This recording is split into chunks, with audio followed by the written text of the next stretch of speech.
Welcome, everybody. Another day, another Full Court Trap Pod episode coming at you here on this Friday evening. Joined here with me is Blake Recruit Zone Smith, the usual suspect. Blake, how you doing, my man? I'm doing all right. What about yourself, Luke? I'm a little bit shell-shocked here because I see Jack Sullivan has emerged from the woodwork to join us on this fine evening. Jack, where you been, man? Been hiding out from Dan Hurley and the Goons. They've gotten to me. They beat Texas. They beat Baylor. They got lucky. Baylor sucks. But yeah, Dan Hurley and the Goons. You got some trouble coming up in NYC. Prayers to you. Prayers. Yeah, Derb cannot join us tonight. He is on Christmas break. Derb, we hope you're enjoying yourself. Jake Roll and Daniel Fow are out as well, but we're here for you to recap what has been a pretty, to be honest, midweek so far. Not really a whole lot of action going on, but we will start with one of the more notable games of this week so far. Michigan versus Arkansas. John Calipari picks up the signature win. His first really good win as coach of the Razorbacks, 87-89 in the Jimmy V Classic. Blake, I'll start with you. The Hogs, they got up pretty big there in the second half for a little bit and kind of let go of the rope. We thought Michigan might scratch their way back into a comeback victory, but Cal and the Hogs, they held on. What they have to do to make that happen? I think a lot of it is on Trevon Brazile. He played a big part down the stretch. Had a big time block with hardly any time left. Made a few clutch free throws down the stretch. And then DJ Wagner, the revolution of him coming back from somewhat struggling this season to going 7 of 12 from the field and having 16 points, 5 assists, and 3 boards on the night with just 2 turnovers. It's a heck of a game for him.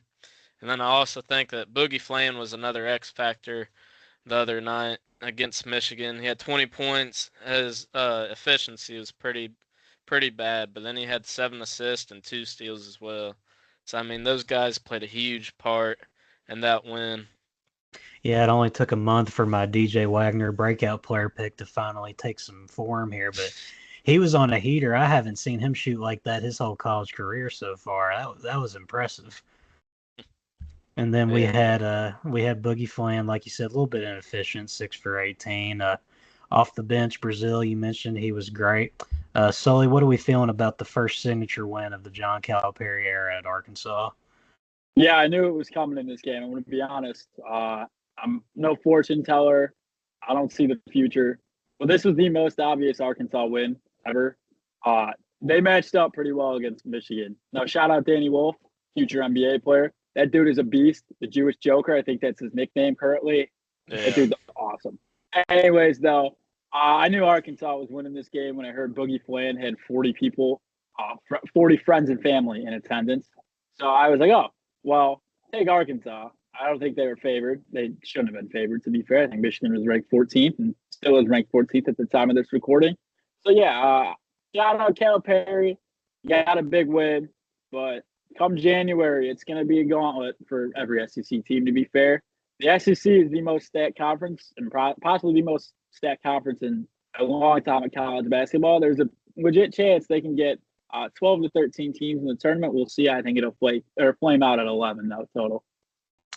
Yeah, I was impressed with the fight here from Arkansas. They got down early, and it looked like another one of those games where you're just like, oh, here we go with Arkansas again. They're not looking too good. And then they came back in a major way. The DJ Wagner game finally came up. John L. Davis, I will mention him. You're still not really getting a whole lot out of him. Only 6 points on 2 for 8 shooting. I kind of feel like if they want to reach their ceiling, he's going to have to get activated in some way, shape, or form.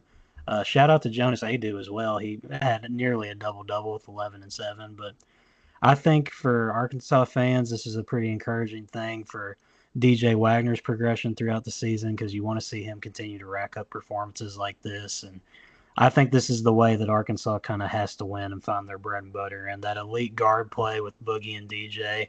And then you've got guys like a Duthiero doing their job, chipping in double figures in a roll type of spot. Big Z, he was a no-show, but moving over from the Arkansas side back to the Michigan side of this, what are we thinking about this Michigan team after this performance? Are we still thinking that this is a solid team in the Big Ten moving forward? Blake, I'll start with you. I mean, I definitely think they're still probably near the top of the Big Ten. I mean, Danny Wolf, he's probably one of the better bigs in all of college basketball right now. The things he was doing the other night against Arkansas was unbelievable.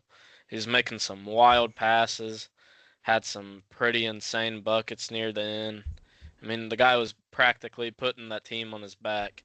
And then his Twin Tower teammate in the front court, Vladislav Golden. I mean, he went off as well. So I mean, that front court is going to be dangerous coming down the stretch in the Big Ten. Yeah, Big Vlad, part of that Final Four run for FAU back when Dusty May was there. I'm feeling pretty good about the Dusty May era thus far, Sully. I don't know if you agree with me or not on this one. What are you feeling about Dusty May and the Wolverines moving forward? Yeah, I'm still in on Michigan right now. I got no qualms. They lost to an Arkansas team in the Garden who, I mean, yeah, they haven't lived up to expectations. They're still a solid team. They still have talent. I do think going forward, Michigan is going to struggle with these athletic teams, these uber athletic teams that you can see in the SEC, such as we just saw Arkansas. But I think they're going to be well off in the Big Ten because a lot of teams run those two big lineups in the Big Ten. I don't want to go through all of them. That's too much and hurts my brain, to be honest. I don't really like Big Ten basketball to begin with. Shout out Illinois, though. But I do think that ball screen action they run with Vlad and Wolf, that's going to give these Big Ten teams genuinely a lot of trouble. But I do think the SEC, Arkansas in particular, in that game, they had that athleticism to match them. So, yeah, I think Michigan's fine in the Big Ten. I wouldn't be worried. I think they're going to not dominate the Big Ten, but I think they're going to be in the top four, the upper echelon of the Big Ten this year. I'm in on Dusty and the Wolverines. Yeah, the only thing I'm slightly concerned about with them, I guess, in this kind of game is just where they were outmatched and you could see it from the get-go. And I'm not super sold on this Arkansas team just yet. I don't know. I mean, this kind of feels like maybe, one of those crazy performances from DJ Wagner. I think a big question is going to be, will he maintain this consistent level? And then obviously Boogie Flan, he's got to keep doing his thing. We haven't really discussed much of where they sit in terms of the SEC. I know we've had a lot of talks about their tournament ceiling and all that, but we talked about it, Blake, on the previous pod, how threatening the SEC is this year, how deep it is, how much of a just daunting task it's going to be every night in league play. Where do you both think that Arkansas might finish in that SEC table when we come around March? Solo, you want to go? Yeah, I'll go first. All Middle of right. the pack. I don't really think in that 8 to 11 range. I would say 7 to 11 range will go. I just think the SEC is just too good. Look at the top 5 teams. I'll just name them off real quickly: Tennessee, Kentucky, Auburn, Alabama, Florida. I don't think they're going to touch those 5 teams. Then you move on from that. You have Georgia, who's pretty good. You have Miss State, pretty good.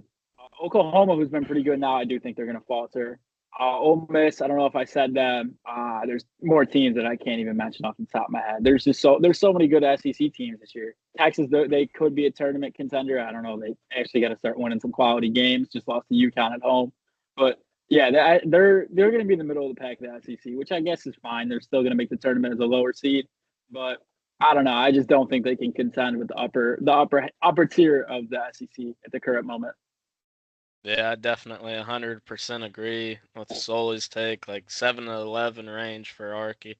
I mean, the SEC is way too stacked right now. Probably the most stacked it's probably ever been, comparable to like SEC football right now. That's how stacked it really is. So, yeah, I do think Arky would be middle of the pack as well. Yeah, SEC basketball, it honestly, right now, it may be a stronger conference than SEC football because, Yeah. this wasn't the greatest year for the SEC in football. That's a whole different subject for another day. But, yeah, it was a interesting game here. Kudos to Arkansas finally getting that signature win. Michigan, they are currently on what is a 8-day break. On the 18th, they're going to be playing Oklahoma, so that's going to be a pretty big test for them. And transitioning to the first game of the Jimmy V Classic, the newly appointed number one team in the country, the Tennessee Volunteers, they handled their business against Miami, 75-62. Chaz Lanier dropping 22 in that one. Solid performance from the Vols. I mean, this Miami team, they're not the Miami team that we saw about 2 years ago over there. And yeah, it's going to be a long season for the Hurricanes, I would imagine. So Tennessee, this was just a don't have a letdown spot, and they got over the hump and they won it. Blake, what impressed you most about the Vols in this one? I mean, I got to go with the main guy over there right now, Chaz Lanier. That dude is super efficient right now. 8 of 15 from the field. I think he finished with 22 points too. The guy's just a phenomenal shot maker right now. And also, I think that Milicic, he's another guy that's been practically putting that team on his back this season. He went 6 of 11 from the field, 16 points. I mean, you can't really ask for much more of a performance from like your 4 or 5. Yeah, no, 100%. And I mean, this one, the Vols, they always felt comfortable in this one. The closest it really ever was is when Miami made a little bit of a comeback there around the 5-minute mark. It was 63-56, I believe. I was watching this one from work, actually. But after that, I mean, the Vols took control. Sully, I don't really think there's a whole lot that stands out about this win for Tennessee. I mean, it's just simply a better team beating a very bad team. Yeah, Miami sucks. Tennessee is very good at basketball. Chaz Lanier is very good at basketball. Igor Milicic Jr., sorry, not an English major. Very good basketball player. And that Tennessee team, Rick Barnes, he's got their team. They're a tough-nosed team. They play hard. They got Zakai Ziegler. I mean, we've seen him for the past couple of years. Feels like he's been in college forever. But he's a very good point guard. Yeah, this Tennessee team is going to be a tough out regular season, possibly the tournament too. We'll see how Lanier plays against the top talent. Now they're going to be playing at Illinois this weekend. We're going to talk about that. I'll be there, but I'm very excited though. I'm very excited to see Lanier in person, and I'm very excited to see this matchup in person. Yeah, no, he's an electric player for sure. And Sully, I wanted to get your thoughts since you weren't here on the last one. We talked about Tennessee getting that number one spot in the poll right now. Some people online are saying that maybe they don't deserve that number one ranking and they were just kind of gifted that by other results. And while that is in ways true, they are number one because teams ahead of them fell out of that spot. Do you think that this team is number one in the country caliber? Do they have that level of talent? Do they have that level of play? Or is this more of a team that you're going to see in like maybe that 5 to 10 range throughout the season? I do think they can be in the one range. Right now, I don't think they're the best team. I'd still lean Auburn or Iowa State. So I'd put them about 3 and like 3 right now. But I mean, still though, this season is young. There's so many good teams right now on that 1 through 12 range, 1 through 15 range. So yeah, I'm fine with them being ranked 1 in the poll. I don't really think the AP poll means anything. I don't really care for the AP poll, to be honest. I think the voters are a bunch of dweebs, just to put it blankly. But yeah, I'm fine with them being the number one team. But I see Auburn as the best team still, even coming off that loss at Duke. I mean, they played at Cameron Indoor. Not many teams can go into Cameron Indoor and win. And they competed for 40 minutes. It was a dogfight the entire time against a Duke team with loads of talent. And I mean, if you're Auburn, you take 3-0 in Maui with a loss to Duke any day of the week, easily. Because they beat Iowa State, they beat Memphis, and they beat Carolina. Now Carolina sucks. Sorry, UNC fans, if any of them watch this, your team is garbage. But Auburn is still the best team in college basketball at this current moment. Yeah, I'm definitely on board with you on that. That's not to slight Tennessee or anything.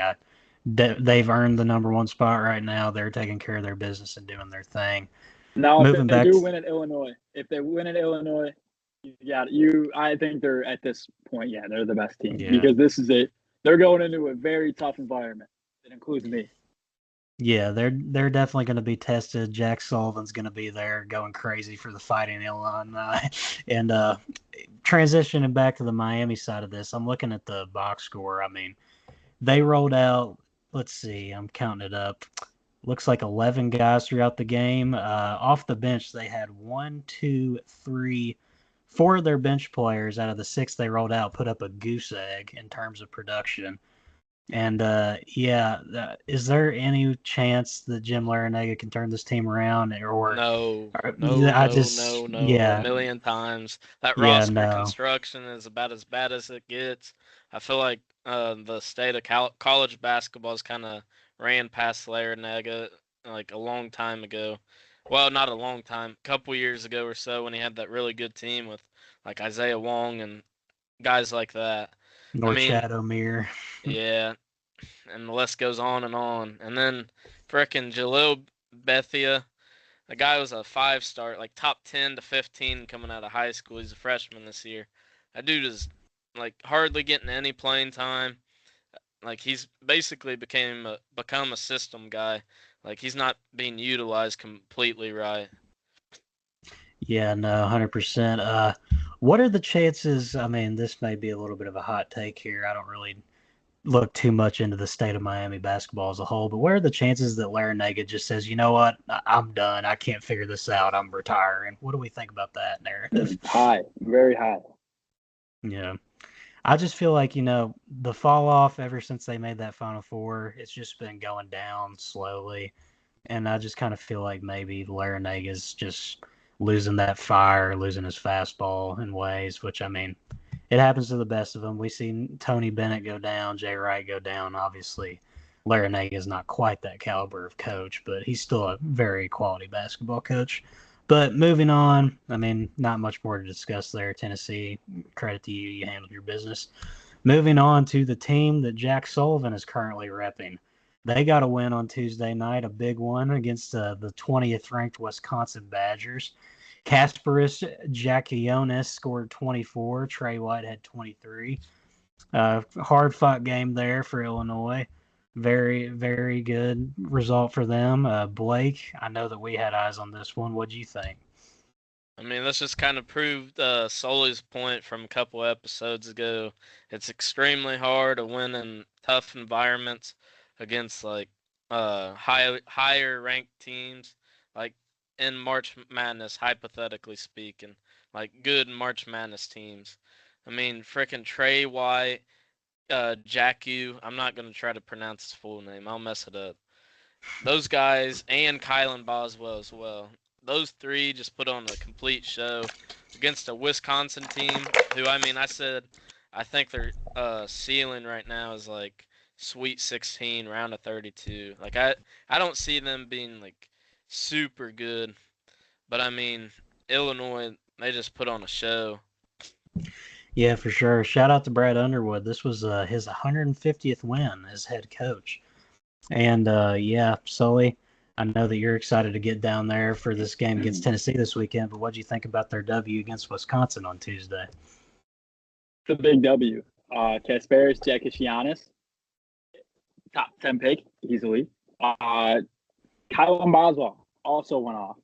And now big fucking, sorry, did not mean to cuss there. Big performance from Trey White. 8 rebounds. They haven't seen that all season. I mean, this is a very good Illinois team, and there are so many new players. They have 1 returning player, Dre Gibbs-Lawhorn, who played 12 minutes. It's an entire new team, a lot of talent. They got the better Avicic's brother, Beast. But yeah, this Illinois team is really good, and I think they're the best team in the Big Ten currently. I'm not out on Purdue, I should say. I don't think Purdue's the best team this year, though. No more Edey. Braden Smith's still a bucket, but they outran by Penn State. That was bad. But yeah, and I'd say Illinois right now is the best. I would take them over Oregon. I think Oregon. I still don't think Oregon's really that good. Like they're ranked 12. They beat Alabama, but like I don't know. Like they were in a dogfight with Portland. They went to overtime. I don't really know if this Oregon team is that good. And they also lost off a Mickey Mouse buzzer beater to UCLA. I will say that. That was one of the most insane bank shots I've ever seen to lose off of. Yeah. If I'm reading correctly, this was actually Illinois' 9th consecutive win over the Badgers.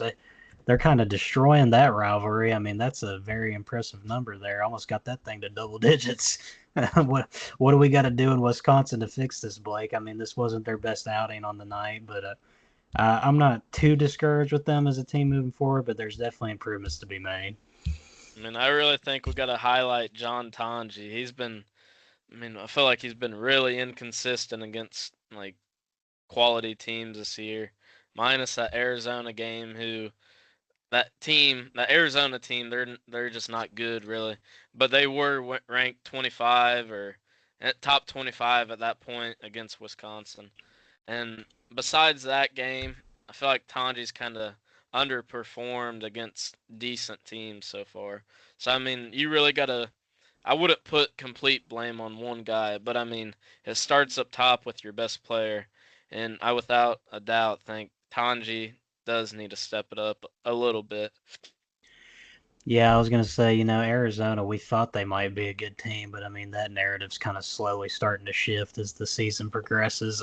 Sully's got his thumbs down there. We know how he feels about them. But yeah, I picked them to win the Big 12 too. That's how we're screwed. That pick is over with. I think I went with Kansas in the Big 12. Not 5 games. They're not even going to be in the top half of the Big 12 with the way they're playing. Now they do got a big game coming up that they need to win. But yeah, I would say the big problem for Wisconsin is they don't have like a Wisconsin guy. You know how like they had Ethan Hatt and Frank Kaminsky. Steven Crowell isn't that. The dude is like a fifth-year senior, and he looked awful. He looked unplayable against Illinois. Yeah, they just don't have that Wisconsin guy, in my opinion. And they're Sam still Decker's not walking through that door. What was the point guard's name? Oh, my God. Shoot. The guy who hit the buzzer beater, I think. I know who you're talking about. I'm trying to think. Whatever his name is. Yeah. It's Bronson. I don't know how to say his last name. Bronson Koenig, maybe? Yeah, that guy. Yeah. Shout out to you if you ever come across this. My apologies. Apologies if we did, in fact, butcher your name. But yeah, moving on into Wednesday. Nothing really happened on Wednesday besides the University of Kentucky Wildcats. They had a game against Colgate where they went up early, 17-0. And then at one point in the second half, they were down by a point. I mean, eventually they pulled away with a little second half rally, got the double-digit win, took care of business. They're coming off that emotional win against Gonzaga in overtime. It was sort of a letdown spot in ways. I mean, Colgate was never going to be good enough, to be frank, just to beat this team straight up, but they could come in there and make it scrappy and fight a little bit, which they did. And, yeah, I mean, this was just one of those games where you don't want to slip up. Kentucky didn't slip up. They withstanded all the mistakes they made and finally took control of that game. Blake, I don't know about you, but I really liked what I saw out of Kobe Bryant in that game. If he wasn't firing like the way he was, this might have gotten a little bit scarier for the Cats. Yeah, I mean, 5 threes and on the night for Brea, that definitely was a huge factor. I mean, you could tell that Lamont being out was a huge letdown for that team almost. Like you could tell the chemistry without Lamont is not fully up to par yet. I mean, he's a guy who is like one of the better two-way players in all of college basketball right now.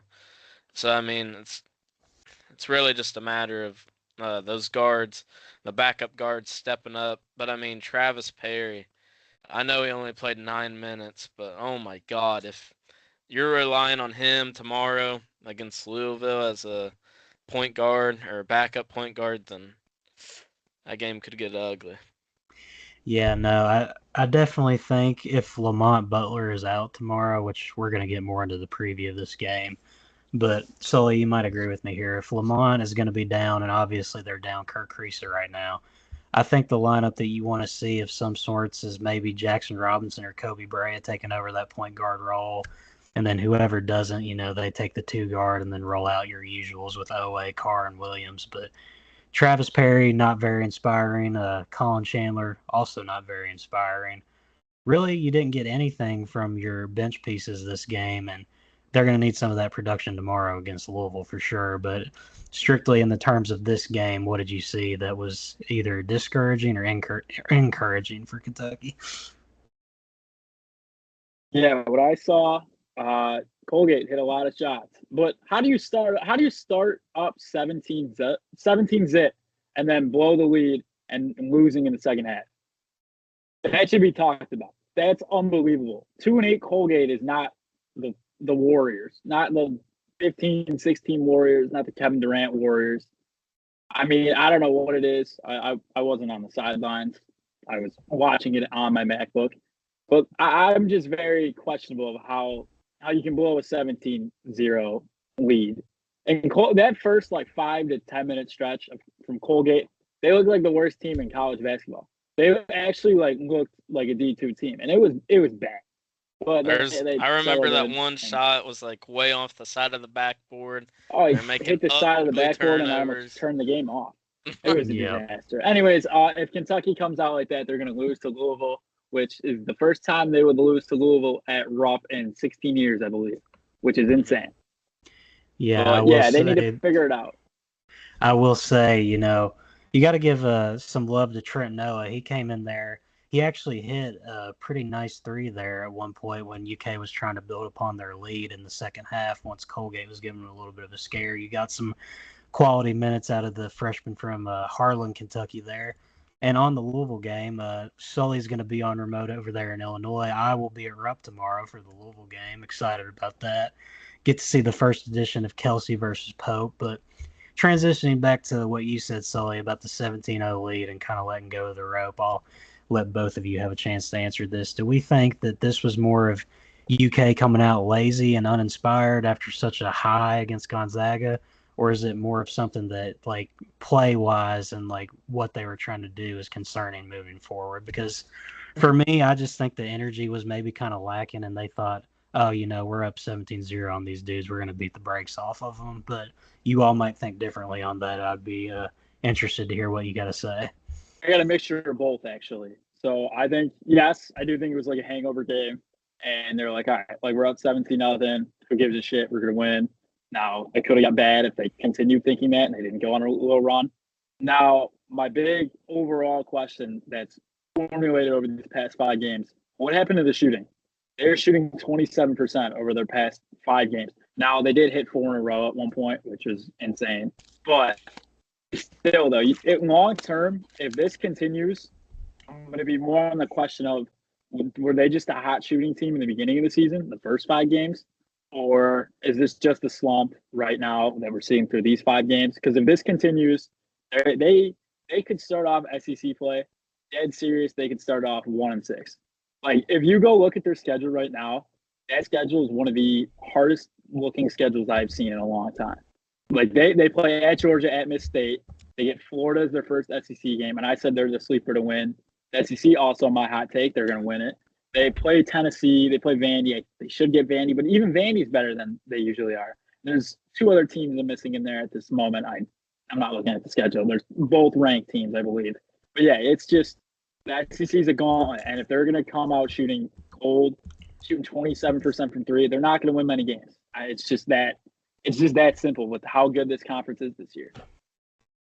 Yeah, so Blake, did you think this was more of an energy thing and a letdown spot, or are you concerned about the level of play you're seeing out of them right now? I think Solly used the hammer and hit it right on the nail with what he said. And I 100% agree. I also do think it was more of a Kentucky was thinking that Colgate was a pushover, especially after that huge run they had at the beginning. Colgate literally did look like the worst basketball team I've ever seen in my life, whether that's AAU, youth basketball, blah, blah, blah.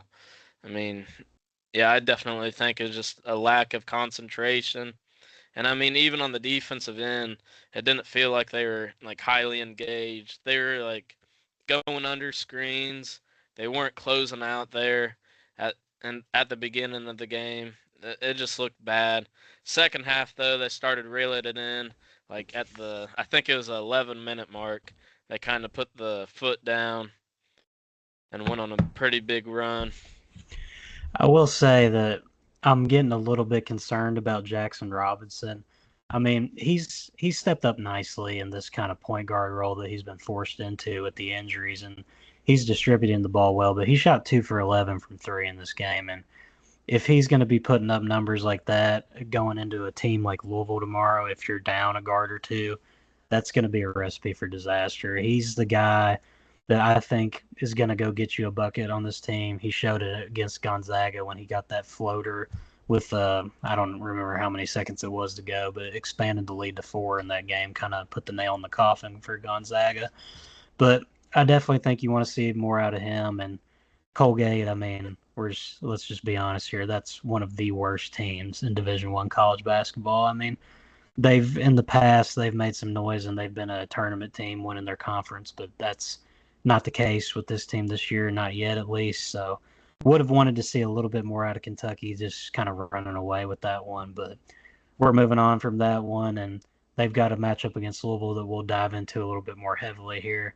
But transitioning over to Thursday, there was really only one game of any sort of noteworthy stuff here, and it was Iowa State.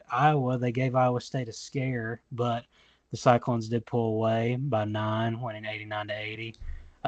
Curtis Jones, Joshua Jefferson, they had a great night helping the Cyclones pull away and winning the battle for Iowa. Blake, we watched the last little bit of this one, I know. What did you think about it? I mean, Curtis Jones coming off the bench with 23, with 5 threes on 8 of 15 from the field. Unbelievable in a game like that and the type of environment they're playing in. I mean, the Cyhawk series is obviously a huge deal to the people of Iowa and just college basketball in general. So, I mean, that was a huge performance in that kind of environment. And I also think Joshua Jefferson, I mean, I think we got to start having conversations about him being like one of the better, if not a top 3 guy at the 5 position this year. Like, he's just night in, night out, putting up crazy numbers, double-double. I mean, his assist numbers are pretty high, too, per game. Like, he's just doing everything. Yeah, for sure. This was actually the end of a 4-game road losing streak for Iowa State in this series. They had been having some troubles on the road against Iowa, but finally had the breakthrough here. It looked a little bit dark there for a while, Sully. Looked like they may drop one again, but they pulled through it. And what did you see out of them that impressed you the most for them to pull through on that one? Iowa State, they are elite. They're the second best team in the country in my eyes at this moment. I mean, they are so good, it's unbelievable. Now, the thing is, you always knew with odds, you're going to get defense. This year, they can score the ball. They have better bigs than last year. We mentioned Jefferson. Deshaun Jackson, I hope that's how you say his first name. He's very good. He's an upgrade from years prior. So Deshaun Jackson, he was a menace. He's a menace down low compared to their prior bigs, like I said. Taman Lipsey hit some very big shots late. Curtis Jones, we saw, hit some awesome 3-pointers, 6th man of the year. So, yeah, I'm in on this Iowa State team. Iowa, they looked good at first. Like, they were hitting threes. They started like 5 of 6 from 3. Drew Thelwell hit a couple threes. The big, like Dembele, they said he hit like 4 threes in the season, and he hit like 3 in the first half. I was like, holy shit. Like, this is the Iowa Super Bowl game. Now, good teams prevail over Super Bowl games. Elite teams also cover against Super Bowl games. Iowa State, they're a Final Four caliber team. They're a national championship caliber team as well. Yeah, I had them in my preseason Final Four for a reason. I mean, they've got a really solid core there. And even on an off night from a guy like Keshawn Gilbert, the rest of them stepped up and they delivered. And, I mean, you got to give credit to Iowa, too. All of their starters scored in double figures, so this was by no means a bad performance from Iowa. They just kind of let go of the rope there towards the end. And, I mean, I wouldn't say that they're going to be near the top of the Big Ten, but I think this is a decent, like, mid-tier Big Ten team that could be in the tournament. I don't know if you all agree with that or not. Maybe you don't think they're tournament quality, but bubble team, I'd say. But they got voodoo magic in the Carver Hawkeye Arena. Did you see that game-winning shot they had against Northwestern like a week ago? Mm-hmm. Yep. That's the voodoo magic. They can possibly pick off some teams in Iowa. But we'll see. We'll see though. I don't think they're going to make the tournament. I just don't think they have the guys. Or maybe, they got Stanford still. He's still a very good basketball player. But I don't know. I don't feel like they can. If they make the tournament, it'll probably be off the bubble, I'd say, like a playing type of game. Yeah, like first four in Dayton type of environment for them. Yeah, definitely. I mean, Iowa State, this game kind of changed when they decided, you know what, we're going to go out there and hit three-pointers. Because, I mean, first half they go 3 for 13. Second half they go 8 for 15. Boom, curtains. Cyclones come out on top. Rivalry game wins are always good. I know Cyclone fans are pretty stoked about that, especially after they break that little losing streak on the road to Iowa. But Sully, you mentioned the first four in Dayton NCAA tournament talk. There was a lot of chatter this week about the NCAA tournament in regards to expansion, possibly moving the field to 72 or 76 teams. The commissioner, is it the commissioner of the NCAA, the president? What do they call this dude? I think just It doesn't matter what he's called. He sucks. Whatever. Yeah, It better not happen. I'll say it It's right the now. president, actually. I lied. He's the it really president doesn't of the matter. NCAA, but let's just be honest, he's the dumbass that runs the NCAA. Yeah. So his exact quote was, "I'm bullish on the conversations we've had about going to 72 or 76 teams, and I think the committees are willing to consider that, but I don't think it's going to be anything beyond that." First of all, I mean, I think we're all like pretty much on board. Do not expand the NCAA tournament whatsoever. I mean, Hold on 1 second though. I do have to say, sorry to cut you off. I No, agree. you're Do good. not expand the tournament. But I'm happy that he did say at the end. But I don't think it's going to be anything beyond that. We're not going to see 128 teams. That's all. Yeah. Because this is the reason why they're trying to get 72, 76. They're trying to get all the Power 4 teams in. And it's bullshit, just to put it frank. It takes away the magic of March Madness. Like, you're just taking away from other teams that are mid-majors to low majors that you're trying to get rid of them winning, becoming Cinderellas and winning these marvelous games. Like we saw Oakland over Kentucky, sorry to say that, and a bunch of other games. Princeton over Arizona, FDU over Purdue. Like, it's just trying to remove that magic out of the tournament, in my opinion. And I think it's stupid, to be honest, the 72 to 76 increase in teams. Because it'd just be all SEC and Big Ten teams, let's be honest, and Big 12, too.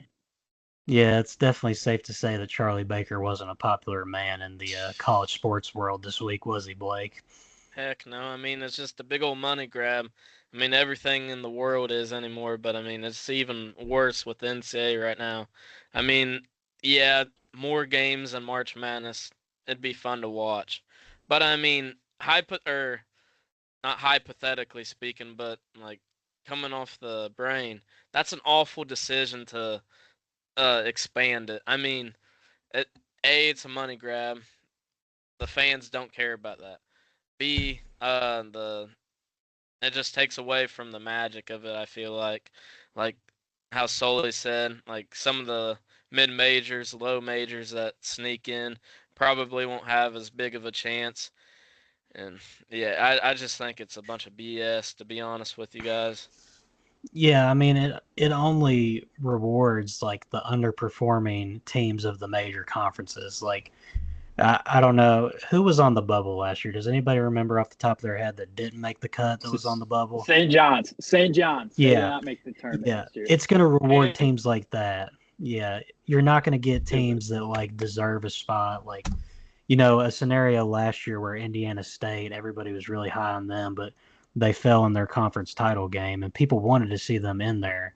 But I mean, even with the expansion, that's just not going to reward teams like that because they're always going to look to the Big Ten, the SEC, the Big 12, all those conferences, because those are, truth be told, those are the money getters. I mean, these mid-major teams are not bringing in any pull for the NCAA until the tournament comes around when you get those upsets and stuff. But for me, this is just a terrible idea. I mean, there's a very small percentage of people out there that think this could be a good idea, and I think their argument has been that you get more type of Cinderella teams in, which is just wrong. That's not what's going to happen. Okay, but I mean, so I just looked it up. Uh-huh. So the top 8 teams that just like missed right out in the NCAA tournament, I'm going to read them right now. Yeah. Indiana State, Providence, Seton Hall, St. John's, Pittsburgh, State, Oklahoma, Ohio State, and that's it right there. So that's basically, you would add how many? If we say Power 5, that's 7 Power 5 teams. Mm-hmm. I mean, that's unbelievable. Then you might as well, at that point, just add every single team in the tournament if you go that far. Like, those teams didn't deserve to Yeah. make it last year. St. John's sucked. Kansas State sucked. Providence wasn't so hot once they lost Bryce Hopkins. Oklahoma, I mean, they looked good in non-conference and then fell apart in Big 12. I just think it's stupid. It's just like rewarding teams that just didn't play well. Just letting them into the tournament for no reason. I would understand this more if it was like a move to try and, boost ratings. Like if you had a struggling event that wasn't bringing in like the type of audience you wanted anymore, or the product on the court. But like the NCAA tournament is not a broken product by any means. I mean, every single year it almost certainly delivers on some very exciting level of basketball that draws in viewers from everywhere. I mean, even people that don't watch a lick of college basketball in the regular season like we do. I mean, we follow it like crazy. We're college basketball junkies, but like the casuals, everybody eats it up. Everybody loves March. Everybody loves filling out the brackets, and they wait for that field of 68 teams. That's what's been so iconic with the tournament for so long now. You got those 68 teams. Those are the ones that get in. They deserve it the most, and they have the right to compete for a championship. And I just think that you're giving some more leeway to mediocrity and underperforming teams if you were to expand. That's just my 2 cents on all this. I mean, it's a No, I perfect agree. layout already. I don't get the gist of completely redoing something that's been a staple for your sport for so many years and just randomly changing it just because you want a little bit more money. Yeah, and I mean, like, things that they're obviously not thinking about because they're thinking in terms of dollar bills, but like the first four in Dayton, like that's a date on the college basketball calendar that people always look forward to because that's like the unofficial first day of March Madness. Like, here we go. This is where it all begins. What are you going to do with the first four if you added 72 to 76 teams? It's not going to be a first four anymore. Is it going to be a first six, like first eight? Like that, I just think First that, 16. yeah, Can you first imagine just 16. rolling out 8 games and Dayton 4? Yeah, Like one game starts at like 1 and it just goes until 9:30 or something. yeah, It would be kind of cool, but that's still stupid at the same time. Yeah. it would be cool for 1 year, and then we get like 5 years into this, and we're like, this is stupid. Like, why are we still doing this every year? And that's what I don't think that these people are paying attention to right now. They're thinking of just, what's going to benefit them revenue wise. They're not thinking about the logistics of this tournament as a whole and just how the whole thing, like the structure right now is perfect. Like, you can't do wrong with what they have going right now. It's just, I mean, it's an overall horrible idea. I mean, I think we've all made it pretty clear our stance on it. I'm sure that our viewers have their own opinions as well. I hope you all are on the good side of not expanding and not the side of money and greed and the higher patriarchy here. But that's another topic that we can further get into as the talks of expansion progress. We've got some more important things to hit on that happened this week. The number one prospect in America, AJ Dybantsa, he made his commitment and he chose the BYU Cougars live on First Take. Kevin Young, he brings in a massive pull there for all those crazy Cougar fans in Utah. This is the first 5-star to commit to BYU since the ESPN recruiting database began in 2007. So pretty much talking about the first 5-star of the modern college hoops era for the Cougars here. Blake, I mean, your bread and butter throughout the years has been recruiting. I mean, Recruit Zone, that's what you founded your whole brand upon. So I'll let you have this first. What are the Cougars getting with AJ here? I mean, to be honest with you, he's like a taller Shea Gilgeous-Alexander. I see a lot of his game in him.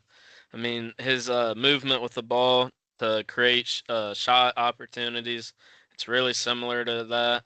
And even like how he attacks the rim it's really similar to Shea. Yeah, for sure. And I mean, Kevin Young, that he's got to be the most popular man on BYU's campus right now because I mean, what he's doing there recruiting wise, he's got the resources behind him. I don't know what the total dollar figure was, but I know AJ had a very lucrative NIL package behind him that was part of why he ended. Was it 6 mil, 7 mil, I think it's 7, like close to 7? 7 million is what Yeah, $7 million Adam dollars Zagori for was 6 saying. months of a guy. That's yeah, six $7 unreal. million months. dollars. It's like the Juan Yeah, Soto deal of college hoops.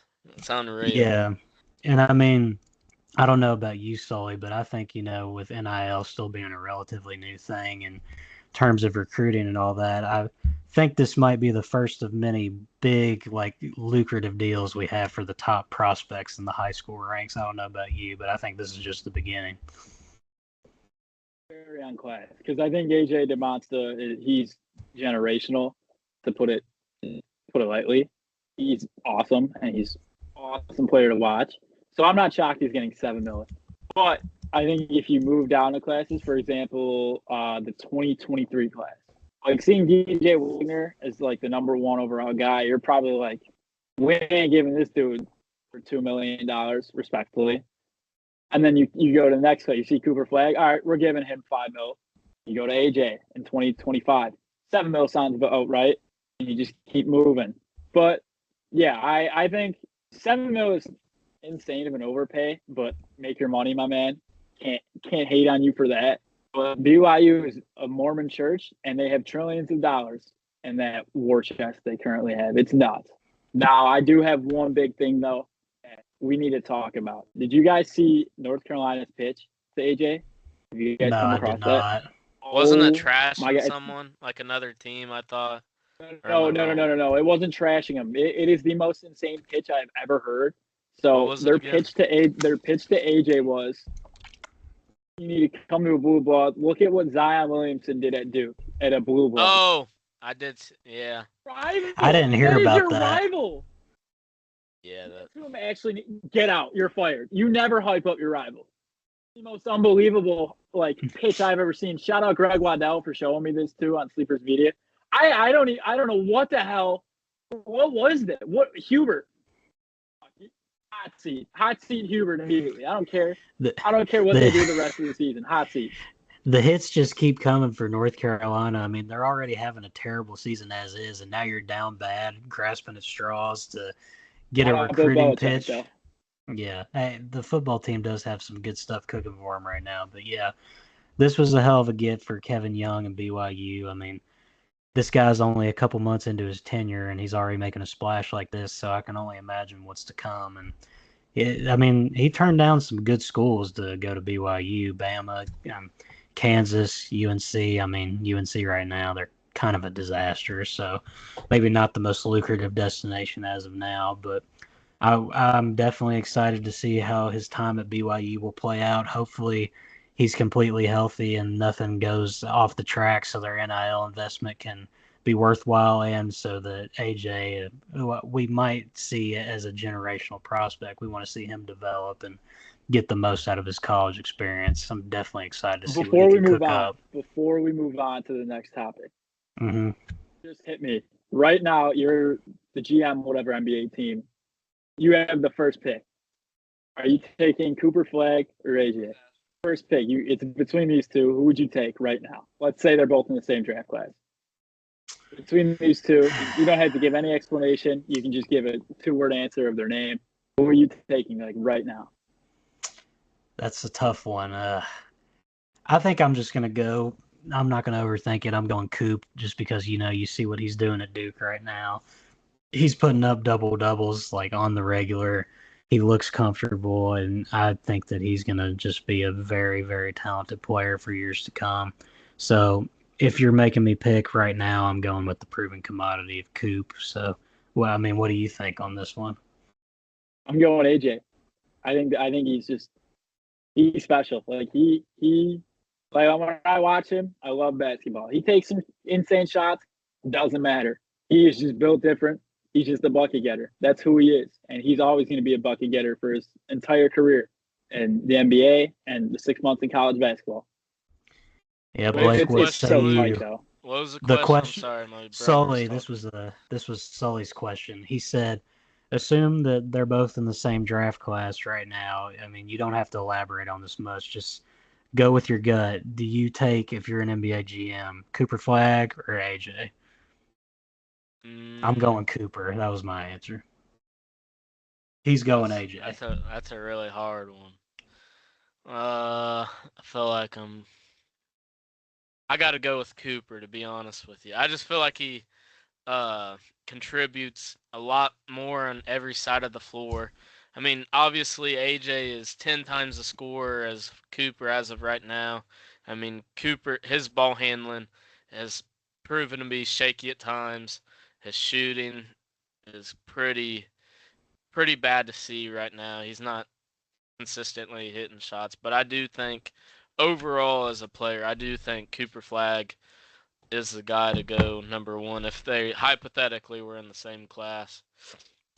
Yeah, and I mean, I don't think you can go wrong with either of them. I mean, they're both great talents, and they obviously are very young and have more development to undergo. But yeah, I, go ahead. my bad. I do think Dybantsa will be the better pro though when it's all said and done. But like as of right now, I do think it's Flagg that would go Yeah, one. yeah, that's fair. Well, congrats to AJ on the commitment. Obviously, I mean, he's going to do big things at BYU. Here's to a healthy 6 months over there at Brigham Young. And Kevin Young, you better cook up with this dude because, I mean, you got a hell of a talent coming to a program that hasn't seen that kind of talent in a long time, if not ever. I mean, truth be told. But moving on, boys, we have a loaded Saturday coming up tomorrow, and we have a lot of games to preview. So let's start off with the first one of the day. Memphis versus Clemson, the number 16 ranked Clemson Tigers, 11 a.m. on ESPN2. Penny Hardaway going up against Ian Shefflin, who absolutely dogged Kentucky about a week and a half ago now. This is at Clemson, Little John Arena, where dreams come to die. Just ask Mark Pope. But who do we feel is going to come out on top in this game? And why is the answer Clemson? Because I just don't believe in this Memphis team right now after that embarrassing Arkansas State loss. I will say Arkansas State actually has some like decent talent. Like they have guys who are playing at the high major level. But still though, you're Memphis. You can't be losing to Arkansas State. And this is like a big year for Penny. This could be make or break for his Memphis tenure. And you lose to Arkansas State at home. I just don't get it, man. I'm gonna take Clemson though. I think the voodoo magic in Little John Arena is there. Like they got something cooking there, and I know Duke is gonna go there later this year. That's gonna be nuts. But yeah, I think Clemson. They're gonna keep their hot streak going, and they're a good team too. I don't.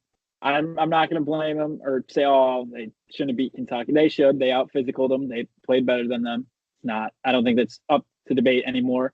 But yeah, give me Clemson over this rough Memphis team that we've seen the past week, who also was only won by 10 against Louisiana Tech. Yeah, and I mean, elaborating on your point with this being a make or break year for Penny Hardaway a little bit more. I mean, Memphis fans, they were loving this dude coming out of Maui. I mean, he took out UConn. They made a good run to the final in that tournament. And then the immediate response is coming out and underwhelming and losing to a team like Arkansas State, which, I mean, credit to them. They've got players there, but you're at Memphis. You can't be losing those kinds of games, and that just kind of feels like the story of the Penny Hardaway era thus far. You have your highs, you have your lows, just kind of inconsistency all around. But Blake, do you think that they right the ship in this one and they overcome the voodoo magic of Little John, or is Ian Shefflin just going to absolutely horse on Memphis like he did to my poor Kentucky Wildcats? I think it's just going to be a sequel of that Kentucky game that Clemson had. I mean, I feel like they're going to control the pace. Again, they're one of the best defenses in all of college basketball, and that hometown cooking is like one of the better environments, I would say, like right now, this season at least. Not like years past, but this season their environment's pretty hectic. So, yeah, I think Clemson's going to win that pretty easy. Uh, I do want to say that Memphis, like Tyrese Hunter for them, he's been kind of inconsistent since that Maui tournament, where I was saying that I thought him and Haggerty looked like one of the better backcourts in all of college basketball, but I don't think that prediction's turning out so hot right now. Hey, it's all right. We all have our hits and misses. I mean, I picked North Carolina to win the damn ACC. You see how that's working out for me right now. But yeah, I mean, Memphis, whether or not they're able to overcome, that road magic that they got at Clemson, I think it's a large part it's going to be up to Haggerty and Tyrese Hunter in this one.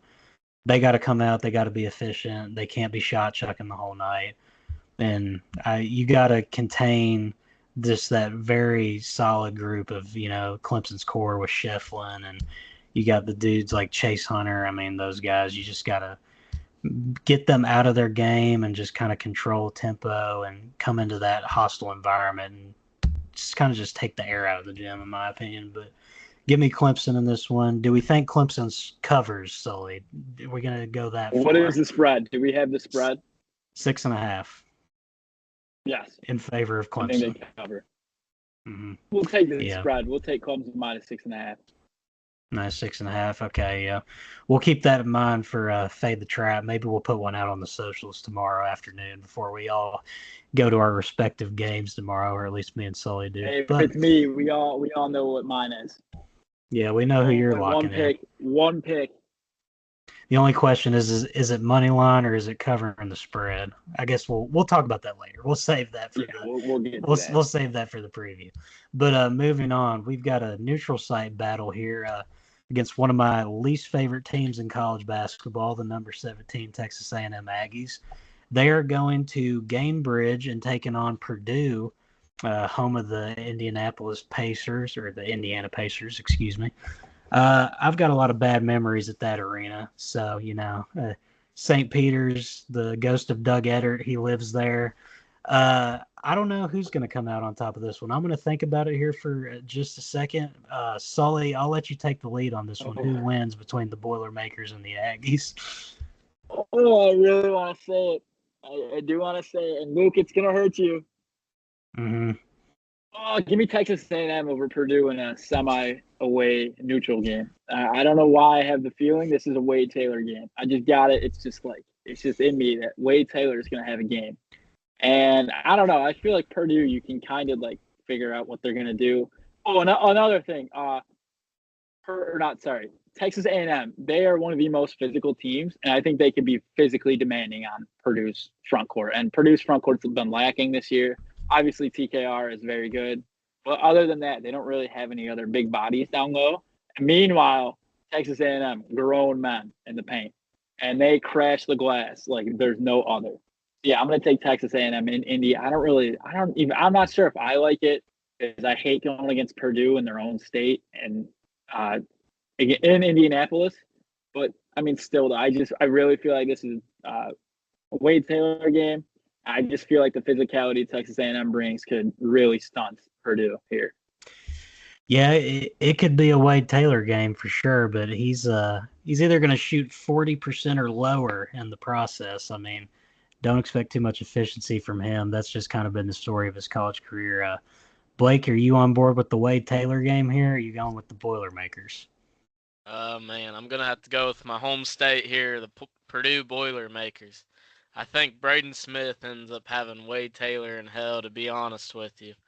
Wade Taylor all season, actually all throughout his college career, just shot chucking RS. I think Derb coined that phrase last episode. Yeah, shot chuckers RS, yep. And I'm going to have to use it for Wade Taylor here. I definitely think that Braden Smith's on-ball perimeter defense will keep Wade Taylor in check. I don't know how I just butchered that name, but yeah, I definitely think Braden Smith and TKR as well will definitely push those guys to the win. Yeah, talk about a hell of a matchup this early in the season. Wade Taylor, Braden Smith going at it in the backcourt. I talk trash about Wade Taylor, but there's no denying he's a dynamic scorer when he gets it going. Just wish he'd be a little bit more efficient at times, but I'm kind of on board with Sully here now that I'm thinking about this a little bit more. Texas A&M, they've got grown men in that front court, and I think their physicality may be a little bit too much on Trey Kaufman-Wren, and the Purdue front court load, it's kind of all been relegated to him with the injuries they've sustained so far this year. And yeah, I'm going to reluctantly go with the Aggies here. Very reluctantly. I want to put an emphasis on that. Wade Taylor, he's going to have 22 on 4 for 17 or some crap. I don't know. I don't want to talk about it. But moving on, we have Ohio State at number 2 Auburn for Holiday Hoops Giving. Actually, I didn't mean to say at there. This is a neutral site in Atlanta.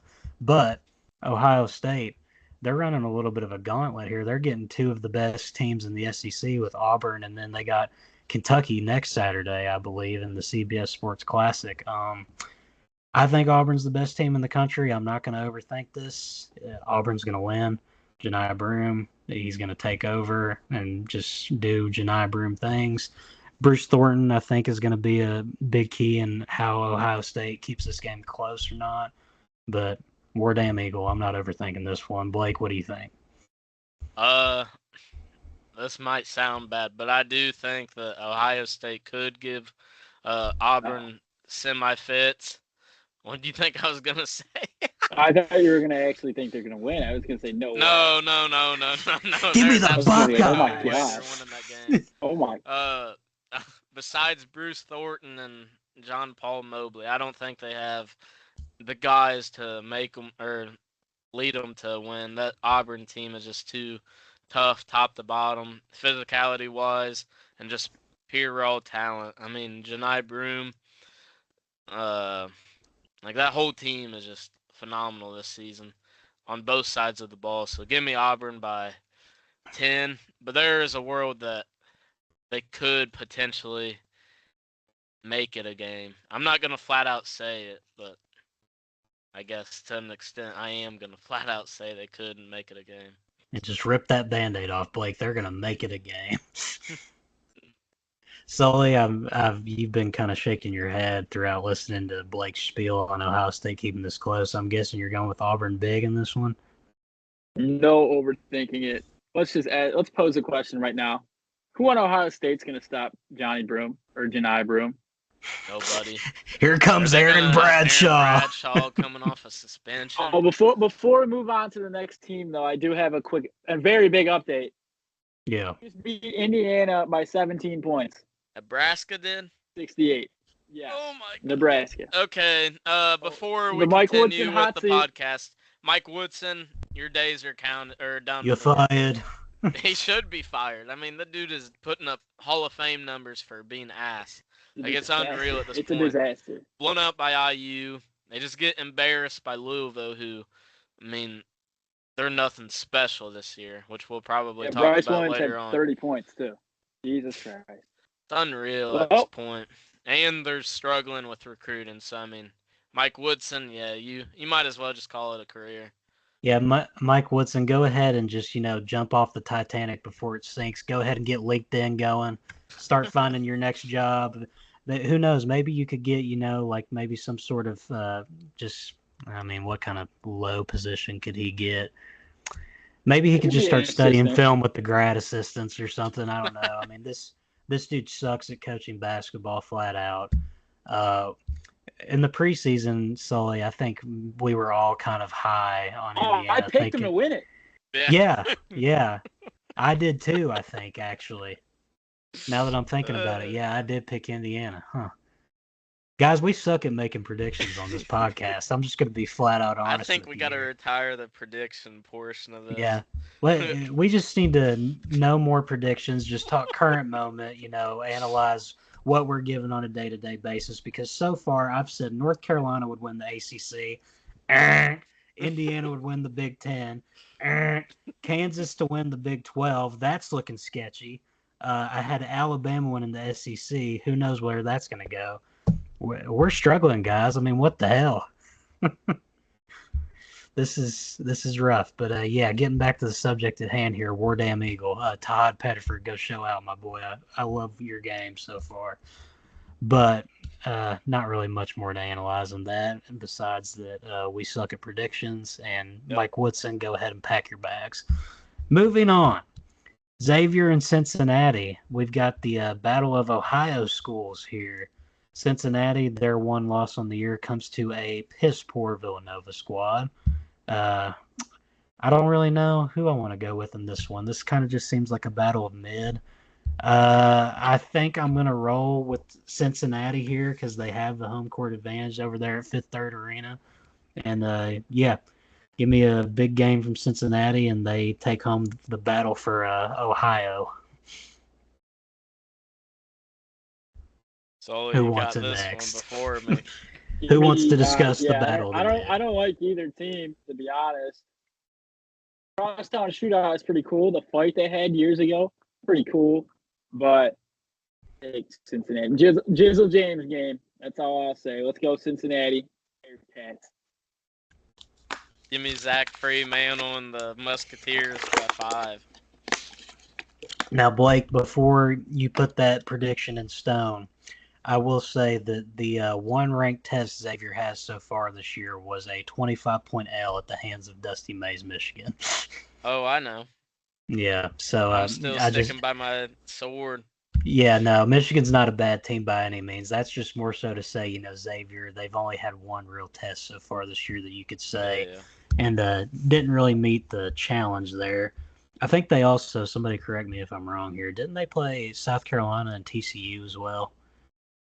South Carolina for sure. Yeah, because that game was close. I remember TCU not too sure. Speaking of TCU, prayers to Frankie Collins. He's out for the season this year. Broke his leg, I think. Yeah, that came out just today, I believe. Yeah, speedy recovery for him. Xavier did lose to TCU by 4 on Thursday the 5th, about a week ago. But yeah, we got the battle for Cincinnati there. Give me Cincinnati in this one. Xavier, I'm not super enthused by what they've got going on there. ESPN's matchup predictor, in case anybody was curious, this is kind of a game I like to play sometimes.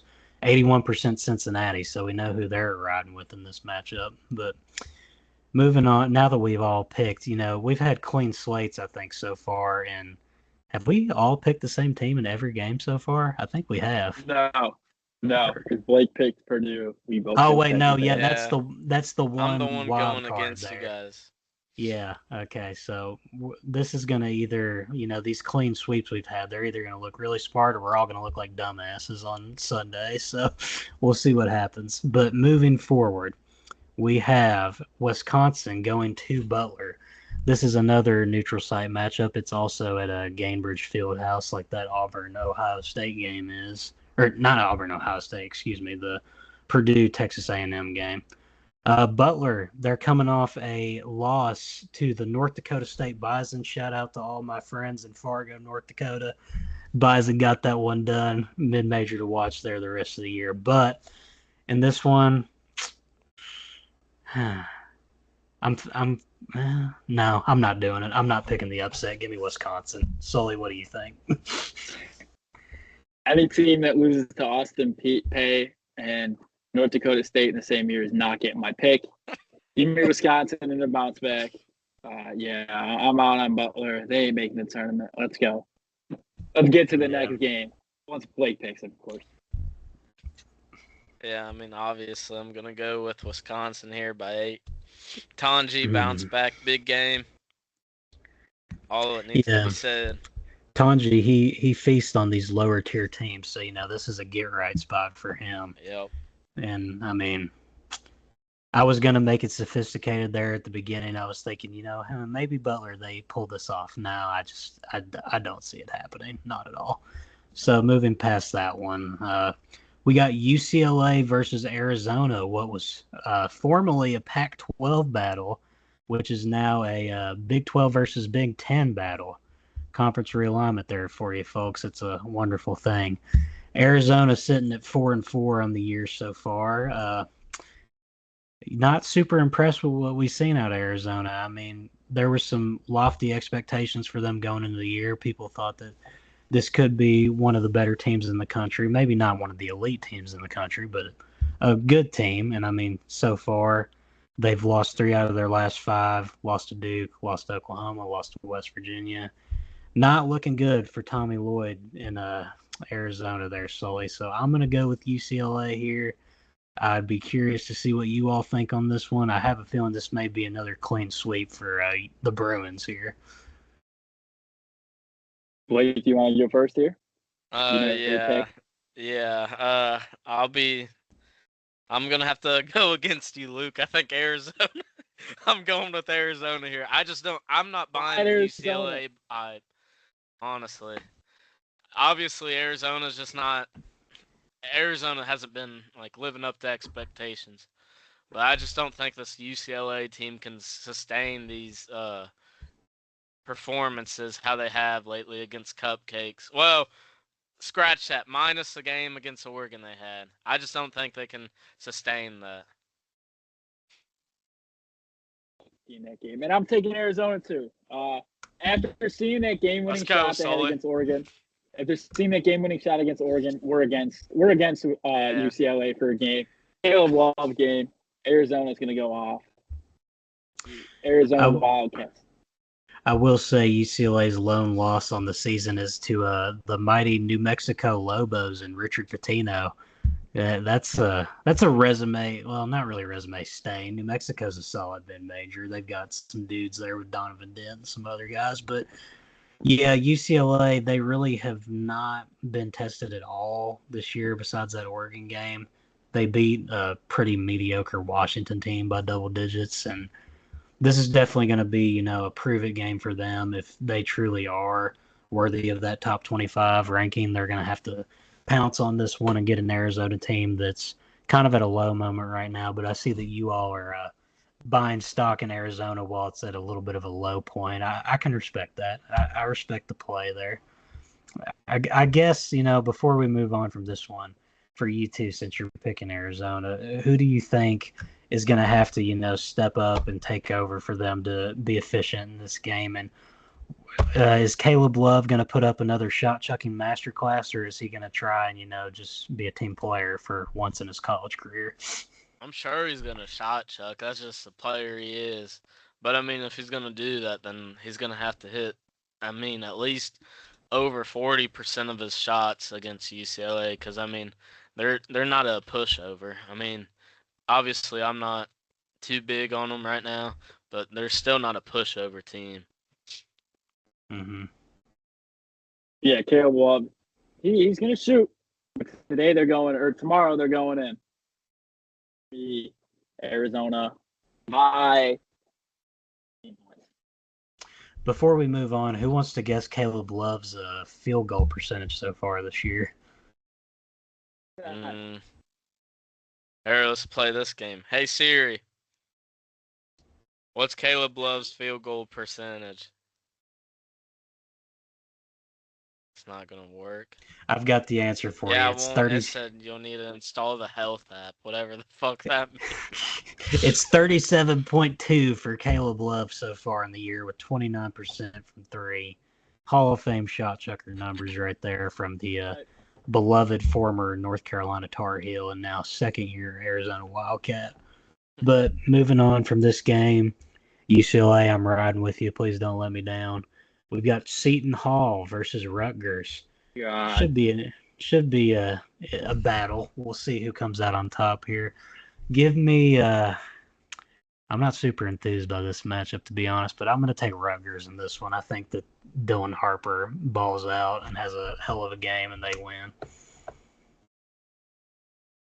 Give me Rutgers against one of the worst high major teams in basketball, Seton Hall. If I go through their losses real quick, I'm going to look this up. Let's go take a look at who Seton Hall's lost to this year. Seton Hall basketball schedule. It's bad. It's not good to look at because they don't have a point guard. They can't play offense. They can't really do anything actually on the basketball court. It's just an all. They lost to Fordham, Hofstra, Vandy, Monmouth, Oklahoma State. They beat VCU, but I'm pretty sure VCU is pretty bad. How do you lose to Monmouth by 12 at home? Yeah, let's just tell it like it is. The only reason we're discussing this game is because of Dylan Harper and Ace Bailey. That's it. That's the only reason this game is even on our preview. If anybody picks Seton Hall, I think you're on Galaxy Gas. Go join Josh Block in New York. Absolutely wild reference. Josh Block, please stay away from the Galaxy Gas. We need you to get better, my man. But moving forward, try to steer this train back on the tracks. Blake, you could take a second to collect yourself there. Damn it. We're keeping this in, by the way. This is not being edited out. I hope you all enjoy watching this. Moving on, we have the North Carolina State Wolfpack playing the Kansas Jayhawks at the historic Allen Fieldhouse. Kansas, they've looked a little uninspiring lately. Not, the losses to Creighton, not really looking too hot. And then I'm derping on that other team that they lost to. Who was the second one? Missouri. Creighton and Missouri, yeah. Missouri. MIZZOU. Yeah. So Kansas, Oh, they're working through a little bit of a rough patch here, but I'm not going to overthink it. Home court advantage. The better team is Kansas on paper. I know Derb loves to call them an on-paper team. They've had 6 days to lick their wins from that rivalry ale to Missouri. I think Kansas gets a win here in a big bounce-back fashion. Blake, are you on board with me, or you see some magic here for the Wolfpack possibly? Yeah, without a doubt, think Kansas is winning this. I just don't think NC State is as good as they once were. They don't have the magic like they did last year. They don't have DJ Burns to save them. So, I got Kansas winning probably by like 12 to put it point blank. Sounds about right. This NC State team is pretty mid. I don't even think Kansas is all that, but they don't lose in the fog. Give me Kansas by 15 plus. Is there any sort of, like voodoo magic NC State can cook up to possibly get an upset here? Or are we not seeing the vision at all? If this was in Raleigh and not Lawrence, yeah, I think it's possible. Unfortunately, it is in the fog. So we know Kansas doesn't lose two or more home games in the season, and this sure as hell ain't going to be the first one they lose this year. Yep, I'm on board with that. Moving on. One of the better teams in the SEC right now, my personal end of the season. This is one of the predictions I got right, guys. I said Florida was an underrated team going into the year. They've made their way into the top 10, climbing up the rankings pretty rapidly. They're going to get a test here with the Arizona State Sun Devils. Kudos to them making the college football playoff on the football side of things. But, yeah, this is going to be a test for Florida. They've had matchups against Florida State. They played Wake. They've played Virginia so far. They've taken care of their business against what I guess you could say are the mid teams. But Arizona State, they're coming in 8-1 on this matchup. Vegas favors the Gators by 7.5. So I don't know if I'm going to take Florida to cover. I am going to take them to win, though. I think they're going to get this one done against the Sun Devils. Blake, what do you think? I definitely think the Gators are covering the spread or whatever the heck it is. I don't know betting like that. Yeah, but, Blake's not a gambler. I used to be, but I had to retire because I don't understand that shit at all. But, yeah, Florida easily going to cover. They're 6th in the nation right now for offensive rank and 25th in the nation according to Evan Maya. And, their tempo is just unbelievable. So, yeah, give me Florida, without a doubt. Yeah, Arizona State, the now home of one-time Kentucky commit Jaden Quaintance. Sully, who you rolling with in this one? He's going to be the odd one out to pick a... Upset alert, Arizona State. Oh, shit. I had a feeling you were going to say that. Momentum keeps rolling in that Arizona State Sun Devils athletic program. Give me Arizona State. I don't know how you just feel it. The game's in Atlanta, correct? Yeah. Yes. Okay, yeah. Give me Arizona State. This is the first team Florida has played with a pulse. I said this about Memphis, UConn. I feel the same way. Florida hasn't really played a team that's been like good that we've seen. And I think Arizona State, even I thought they were going to be a disaster when they lost to Duke by 60 in a random exhibition game early before the season. They've rebounded. I think they're actually a solid team.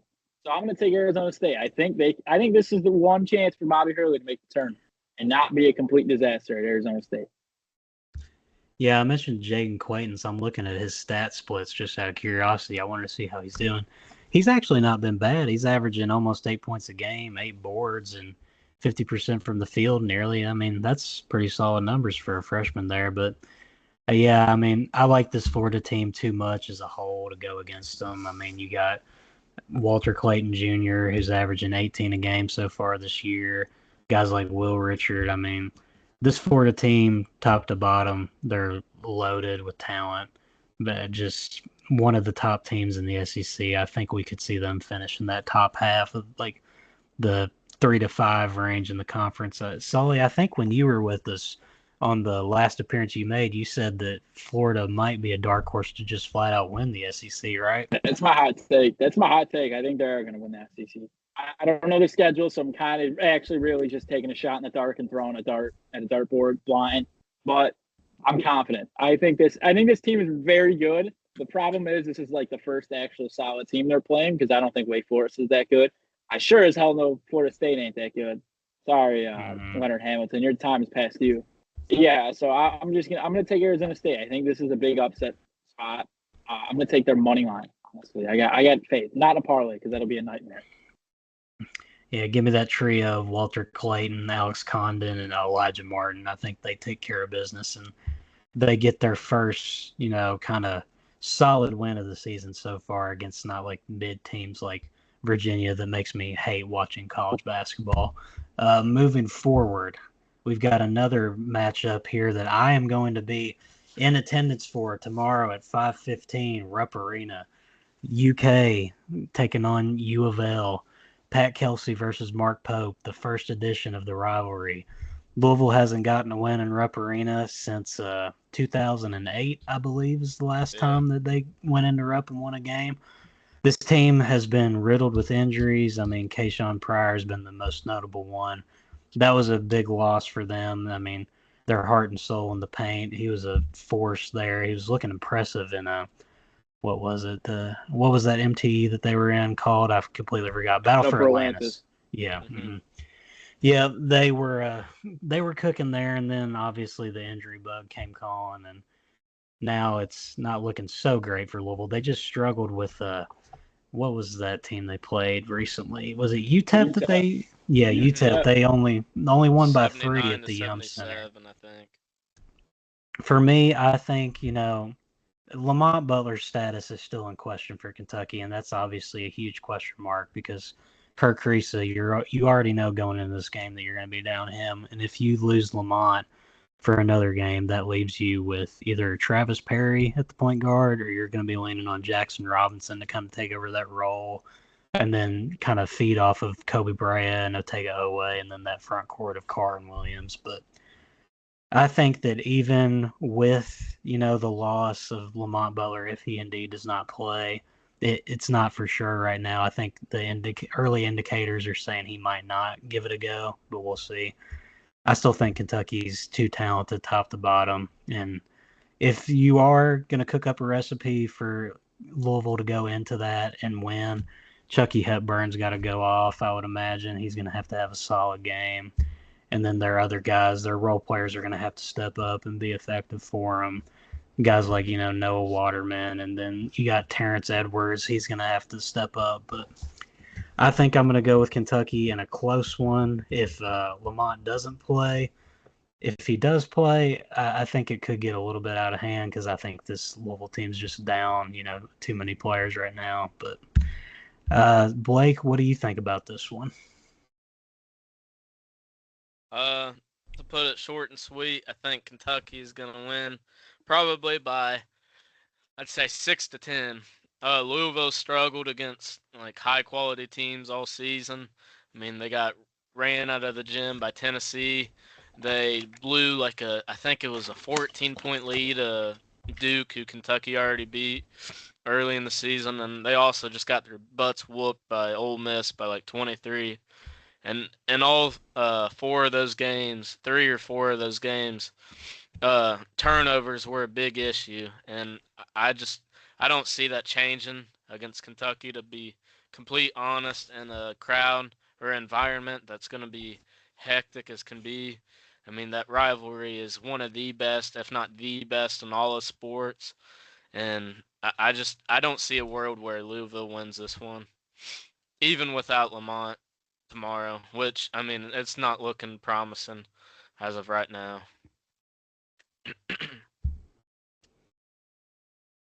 Yeah, I'll go Kentucky with or without Lamont. I just think Louisville's too not injury prone. They're just hobbled by way too many injuries to give them a fair chance. I don't really trust their bigs going into this game. I don't know if they could really contain Andrew Carr and Amari Williams. I do think Chucky Hepburn can give a lot of problems to Jackson Robinson if he is the point guard going into this game. But, I mean, it's at Rupp Arena. We've seen Kobe Bryant shoot the ball in Rupp Arena. He gets that thing off quick, and he makes like 60% of them. So, yeah, I'm going to take Kentucky. I don't know. I kind of feel bad for Louisville moving forward. They're scratching and clawing to stay afloat right now because they've lost 5 players to injury currently. I think 4 season-ending injuries. They've lost 4. I think Abubakar Traore, he broke something. I don't know exactly which bone, and he should be coming back shortly. So I'm still going to take Kentucky, though. I just think the vibes are too high in the program. Momentum is too strong still within the program, and I think this is where Kentucky gets their 3-point shooting rolling again. Yeah, so you're leading into what my next question was kind of going to be. Do we think that they finally get out of the shooting slump against Louisville, Blake? Yeah, definitely. I mean, Louisville, they kind of struggle on defense at times, I've seen. So, I mean, if they can get Brea to hit shots like he has been, and then Jackson Robinson to finally wake up and hit shots, and they should get back in the groove. But I mean, I guess we'll see.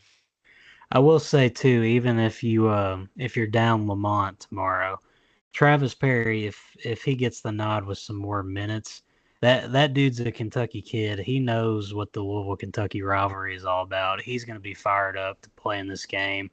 Now that could be a good thing, that could be a bad thing. You could see a world where he comes in, jacked out of his mind, like I'm playing at Rupp. I'm a Kentucky kid playing in the in-state rivalry. Maybe he gets some sort of magic going, gets rubbed up and at him with some 3 balls or maybe some flashy passes or assists. But I think Travis Perry, as of right now, I wouldn't want to lean on him too much. I think he's still got a long ways to go in terms of his development. All right, hold on. Prediction, big prediction. I can't watch the game tomorrow, so as you know, I'm going to be we're going to be at the game that's coming up. Prediction, hot take. One of the 2 freshmen hits 3 3-pointers tomorrow. One of them will. One of Trent Noah or Travis Perry. One of Trent Noah or Travis Perry will hit 3 balls tomorrow. Yeah, another thing UK's got going for him too in this one, Mark Pope being a former player. He knows what this rivalry is all about. He's going to have those dudes ready to go and ready to play. I'm sure he's been teaching them all week about the value of this game to the fans and what it means for the state in terms of bragging rights because we've been talking about it with him so far this season. That dude, he gets the program. He gets the expectations. And, yeah, as a guy who's going to be there tomorrow for the podcast content, of course, but also as a diehard Kentucky fan, I've got a message for the people of Rupp Arena. Get off your ass in the stadium. Get on your feet. Get loud. Make Rupp a hard environment to play in for once.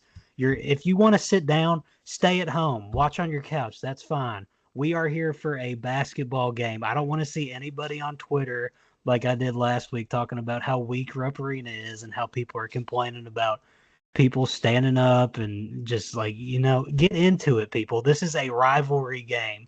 This is what you pay your money to get into the arena for. Rupp needs to be rocking tomorrow. I fully expect it to be. And I fully expect Kentucky to come out with the win here. L's down, baby. It's going to be a big blue Christmas, and the Cats are going to win double digits, baby. L's down. All right. I got my Homer part of the podcast down. Moving on to the game that Sully is going to be in attendance for. Tennessee versus Illinois. Tennessee going on the road to Illinois. This is going to be a test of, kind of what we've been talking about. Are they worth that number 1 spot? Do they have the makeup of a team that's going to be able to withstand those tough road tests and show, that kind of championship test that they're trying to build there in Knoxville? Me personally, this is a tough spot, so I'm going to defer to the man that's going to be in attendance for the game first on this one. Sully, give me your prediction. Give me what you think is going to be the key in this game. I'll tell you what the key is going to be. It's going to be me. I'll be in attendance. I will be in the student section. And I will be storming the court tomorrow. That is it. That's everything you need to know. Simple as that. Don't worry about Tomislav Ivicic being an X factor. Jack Sullivan's going to be an X factor from the student section. Yep. Yeah. Blake, what do you think about this one? I mean, Illinois is already 6-0 at home this year, so I'm gonna have to ride with a hot hand here. I'm going with Illinois pulling the upset. I mean, top to bottom, that team is just a lot different than we've seen recently from them. Like I almost feel like they're more cohesive as a team than last year. Yeah, I guess I'm going to be the Lone Ranger here. I'm going to go with the Vols. I think that they get it done. I'm expecting a big game out of Chaz Lanier. I think he's going to go out there and have, another like 20-point performance. I will say though, this is really a toss up for me. I'm just going with Tennessee based on the fact that I think they're one of the better teams in the SEC, if not the best. And that's a conference that is no doubt the best in college basketball this year so far. Tennessee, they're averaging, low 80s on the season. And I think that offense is just going to be clicking on the road. I don't think they're going to be too phased by that environment because that team is structured around a lot of veteran leadership like Zakai Ziegler. And I mean, Chaz Lanier, he's a North Florida transfer, but I mean, he's an experienced guy. He's played college basketball for a while, and he knows, what it takes to pull out these type of games. And yeah, I mean, I think the Vols get it done here. We'll see. I may look like an idiot, and at the end of this, I should have rode with our full court trap member that's going to be in attendance there, Jack Sullivan, willing on Illinois. Take over your trap. You'll see take me over at your center trap. court going nuts, and then after, you will never see me again if they win. If we see you at a mid-court storming the court, you better be recording some content for the pod pages. That's all I'll be there. I'll be getting some content. Don't worry about it. Yeah, for sure. I guess, I mean, what I'm curious to know from you two with the Illinois pick, I mean, you obviously explain why you think Illinois comes out on top with this one, but if looking at things from the other side where I'm sitting at, what do you guys think is going to be key for Tennessee if they want to win this game? Sully, I'll start with you. They're going to have to find a way to stop Illinois' offense. I think that offense is special at times. They've had a couple mishaps. They've struggled against Northwestern recently, which is a tough place to play in, and it's also a rivalry game. But they're going to have to, and they have the guys to do this, they're going to have to stop Kasparis Giannis. That dude is awesome, and he's one of my favorite players I've watched so far this season. They're going to have to shut him down. They're also going to have to keep Ivisic kind of out of the paint, which they could do. They have Felix Akpara, but he can stretch the floor too. Would not be like a shock to me at all if he hits 4 threes. But yeah, and then they're going to have to make him work defensively. Illinois isn't really touted as a defensive team this year. They do have Boswell, who I think is going to be matched up against Lanier. And we'll see how that goes because Boswell's a very good defender, one of the best defenders in the Big Ten. So they're going to need other guys to show up and step out to beat this Illinois team because if Boswell clamps up Lanier, we're going to see the true Tennessee right there. We're going to see how they deal with adversity. They really haven't had to deal with any adversity so far through these 9 games. They've played a bad Miami team. They blew out Louisville. They didn't really see any fight from them. This could be the first time we're seeing Tennessee all year through 10 games, which is very impressive. Have to show some resilience, some toughness, which we already know, but some toughness while losing. Yeah, for sure. Blake, what do you think Rick Barnes is going to have to get cooking for the Vols in this one for them to bring home a win for Rocky Top? You said Rick Barnes, right? Yep. Obviously, the number one guy, Chaz Lanier, is going to have to put up the same numbers he has been. And then I'd have to say the 4, Milicic, he's going to have to put up some quality numbers as well. Because if him and Zakai Ziegler are ghosts tomorrow in a tough environment, then, I mean, I just don't think they will stand a chance if those guys don't contribute in some sort of form. Yeah, for sure. I mean, I'm going to be pulling for Illinois. I mean, strictly from a homer aspect, I want to see Tennessee slide in the rankings. It stinks seeing that gaudy orange at number 1 right now. I'd love to see that go down a little bit. But moving on, we've got Marquette. They are going to Dayton. I'm really excited for this one. I think this could be a great game, and it looks like Vegas agrees with me because they've only got Marquette favored by 1.5 right now. You got Cam Jones, who's been playing like a guy that could be National Player of the Year for Dayton. You've got Enoch Cheeks, who's had a really great season so far, averaging about 16 a game.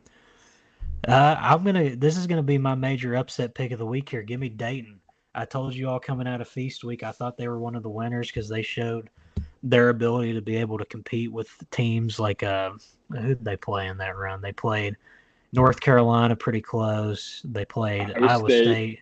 Yeah, and blew the gates off. yeah, and then they blew out UConn, and we had our takes about UConn then. UConn's sort of been rebuilding and kind of sustaining better performances ever since that little slump in Maui. But this Dayton team, they're a good basketball team. Like there's no denying they're under the radar right now, not ranked, but they're definitely capable of pulling a game like this out.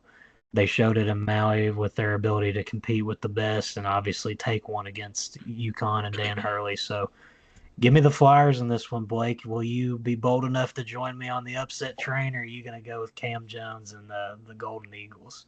Yeah, I'm not. I can't agree with you here. I think Marquette wins this. I do think it's going to be a nail biter though of a game. I don't think Dayton's lost at home this year. Correct me if I'm wrong, but Yeah. I What mean, if I told you the Flyers are 7-0 at home, Blake?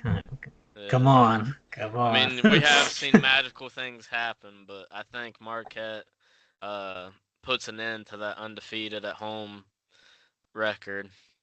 Give me Cam Mhm. Jones with a calm 26 points, 7 assists, and a Marquette W. Now, Sully, this is a intriguing one for you because you were very low on this Marquette team going into the season. I know you threw out thinking that they could possibly miss the tournament, and here they are sitting at 9-1, number 6 in the country. So I'd love to get your thoughts. You haven't gotten a chance to take up for yourself on this take in a while, so the floor is yours. Yeah, I did not think Cam Jones was going to be the front runner for Player of the Year. That's on me. I was thinking Tyler Kolk was a big loss. Well, no, he still is, obviously, but I guess they've just said the hell with it. Cam Jones show officially, and it's been a great show to say the least. Flyers, though, man. I was just in Dayton this past week. I had a blast. Dayton is the place to be. It is an awesome place. Dayton. This is going to be a big win for the program. This Saturday is going to be fully loaded with upsets.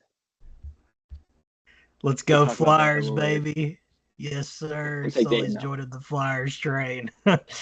Blake, we got you about 2-1 here. You're either gonna look really smart or really dumb come Sunday for the reaction pod. What was the prediction I had in last episode? Like one episode or 2 episodes ago, where it's literally like 2 people against me. It might have been, what was it? An A&M game, maybe. I think it might have been. Didn't you think Arkansas was going to beat Illinois, and maybe we all picked Illinois? That might have been one of them. Yeah. Or are you talking more recently? There's a more recent one, but I did pick Arkansas on that.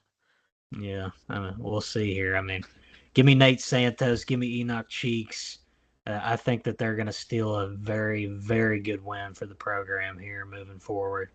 I'm excited to watch that one as well. It's on at 7 o'clock, so I should be able to catch some of it as I head home from Rupp Arena after we beat down the Cards. Anyways, moving on, we've got another really, really great basketball game here. Gonzaga is taking on UConn in a neutral site game. This one, I believe, is in New York City for the Hall of Fame series.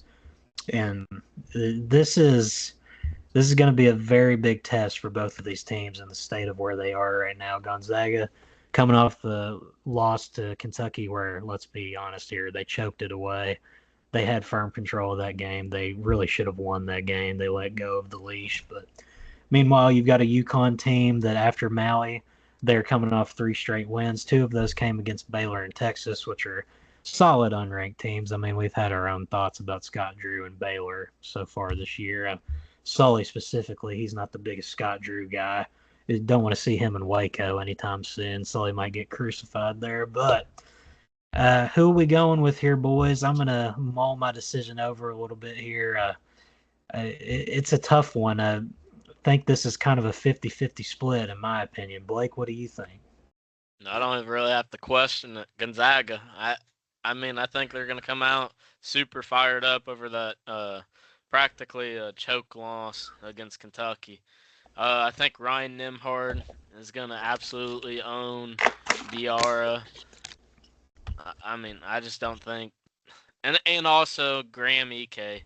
I think he's going to have a feast night against like Terrace Reed, Samson Johnson, guys like that. Mm-hmm. Sully, who you riding with?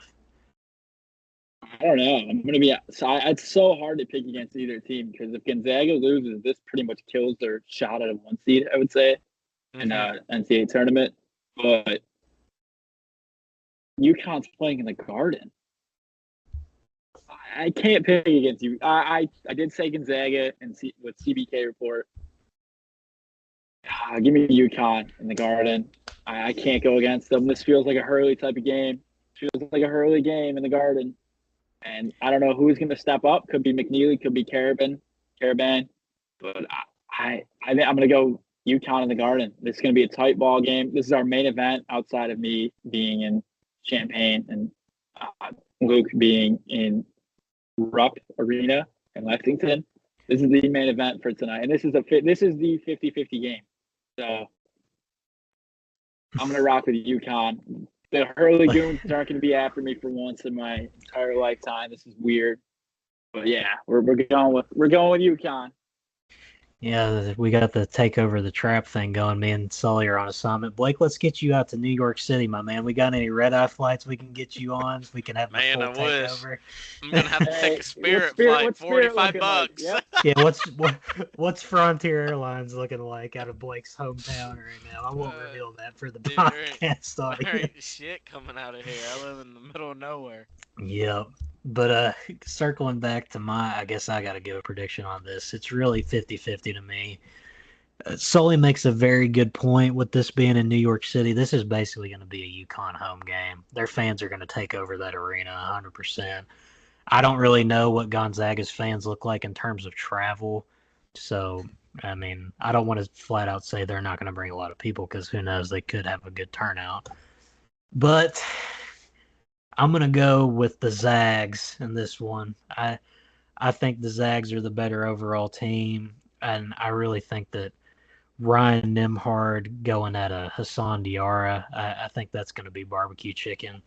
You're going to put Ryan Nembhard and Graham Ike. They're going to get that screen action going against UConn's guards and then bringing out like Samson Johnson or Terrace Reed to try and stunt that kind of action. I feel like that's going to work all night long for Few and Nembhard and Ike. And then that's only going to do wonders for the other players on that team. That's going to open up things for guys like Dusty Stromer and the supporting cast around them. And then you got guys like Ben Gregg, Braden Huff coming off the bench in support. I really like what I see out of this Gonzaga team. I mean, they had a really hard-fought game against UK, and that I really think they're going to do big things here, and they need this win, like Sully said, because let's just be honest, the conference they play in, it's absolute shit. They make their resume for March on what seed line they're going to be based on their non-conference performance, and then when they inevitably go out and win their conference tournament and get that auto bid. But I will say though, if UConn is going to win this game, Caravan, this is a game where you're going to have to step up. Aiden Mahaney, he's going to have to show some form of life. I know in the Baylor game, Hurley was fired up seeing him come in and get some three balls going. But I just think that top to bottom, this Gonzaga team is better, and I think that talent is just going to overwhelm UConn. And I don't know if you all have any final thoughts on this one before we move on. And I'm trying anything to else to add? Aiden Mahaney. I'm trying to look up how many points Aiden Mahaney averages, like versus Gonzaga. So he is in 3 games I've seen, he scored 23 times. So maybe this is an Aiden Mahaney game. He's seen him. He knows how they play. Aiden Mahaney, I wonder what his points are on DraftKings, if they're even up there. Probably aren't. But I bet him. This is an Aiden Mahaney game, and I can't believe I'm saying this after I dissed him every single episode I've been on here. So you think that if UConn wins, it's going to be an Aiden Mahaney X Factor type of game? I think he could be a big factor in this game. Dead serious. In the Garden. No, I definitely see the vision. Yeah, I can see the vision for that. I mean, he's got the experience against Gonzaga, and who knows? I mean, if he comes out and has a big game against an opponent he's familiar with, maybe this just gets the dominoes falling for him internally, and he starts to piece together some good play. I mean, I don't know. It's like I said, that combination of EK and Nembhard, I think they're just going to take guys like Diarra and Samson Johnson to work, and I don't know if UConn's going to have much of an answer for it. Dan Hurley, please don't come perform a late-night home invasion on me before this game. I mean no harm to your program whatsoever. I just think this Gonzaga team is loaded and could very well be a national title contender. Yeah, I mean, this is going to be a great game, though. I'm very excited to watch it. Obviously, that's a battle of two heavyweights in the grand scheme of college basketball these last couple of years. We got two more games to kind of round out the Saturday slate here. The battle for Oklahoma. Oklahoma State is going to the number 13 ranked Oklahoma Sooners. Not going to overthink this one. Oklahoma, give me them. I think that they're a pretty solid basketball team, and I don't know if they're going to be like one of the better teams of the SEC, but they're definitely a quality basketball team who's going to give SEC teams problems once we get into the gritty part of conference play here. Sully, I saw you shaking your head in agreement. I assume you're going with the Sooners here. Don't overthink it. Oklahoma's a better team than Oklahoma State. Sooners. Blake, you want to be bold and go with the Oklahoma State here or no? No. Yeah. Easy Sooners win. I mean, Oklahoma State was in a dogfight with Miami, Florida. So, I mean, that's all I'll say. Yeah. And then we got the nightcapper. We have at 8:30 Creighton and Alabama. Creighton, obviously, they're sitting at 7-3 on the year, but they did get that big win against Kansas recently, so they're feeling good about themselves on that one. We got two players who we've discussed as Player of the Year caliber talents with Kalkbrenner and Mark Sears. Mark Sears, the production hasn't really been there consistently yet. He's kind of been poor from the field shooting-wise at 37%. I'll be curious to see what kind of game he has here. This game is at Coleman Coliseum, I will add. So got a marquee non-conference game coming to Alabama here early in the year. Simply put, Roll Tide. I think they get it done here. I don't think they'll get it done big, but I do think that this roster is just too talented, top to bottom. I think they get it done. Blake, what say you?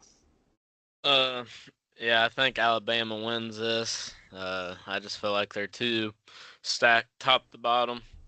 I got them winning by like 8. Mm-hmm. Yeah, give me Creighton. Oh. Riding the hot hand. I'm joking. No, give me Alabama. Creighton lost Pop Isaacs. I'm not overthinking this. Alabama and the Coleman Coliseum, they're not losing to Creighton. I'll say that. Yeah, no, I mean, simply put, Bama's roster top to bottom, it's just better. I mean, Bama's guards, you've got Mark Sears, Aiden Holloway, LeBaron Fillion. He's a stud freshman so far. That guard tandem is just better than Creighton's. And then I think in the paint, they've got Clifford Omarui and Grant Nelson to throw at a Kalkbrenner. So, good luck trying to get past those two in the paint because they are pretty solid forces there. And they are going to be pretty stout there. And do we think that Bama has a shot at covering the spread here, Sully? Me and you, the gambling addicts. What is? It's 11.5. 11.5? 11.5 for Bama. I don't know about 11.5. They got to win by 12. Oh, man. Yeah, you got to get a 12-point win here. Honestly, yeah, I think they could cover it. I think they could just go on like a 3-point shooting barrage and just like hit like 16 tomorrow, or by when this is up today, they could hit 16 threes. Mm-hmm. So yeah, I think it's doable.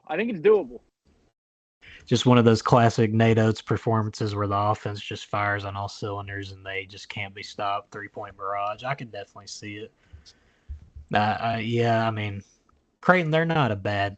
I don't think they're a bad team. They're also not a great team. So, yeah, give me the Tide in this one. And then after that, Alabama's going to have 3 kind of tune-up games before SEC play starts. But, yeah, that is the end of a loaded Saturday slate we've got coming at the viewers here. Really excited to dive into it. Really excited to be at Rupp Arena. I know Sully's very excited to go watch Illinois take on the Vols.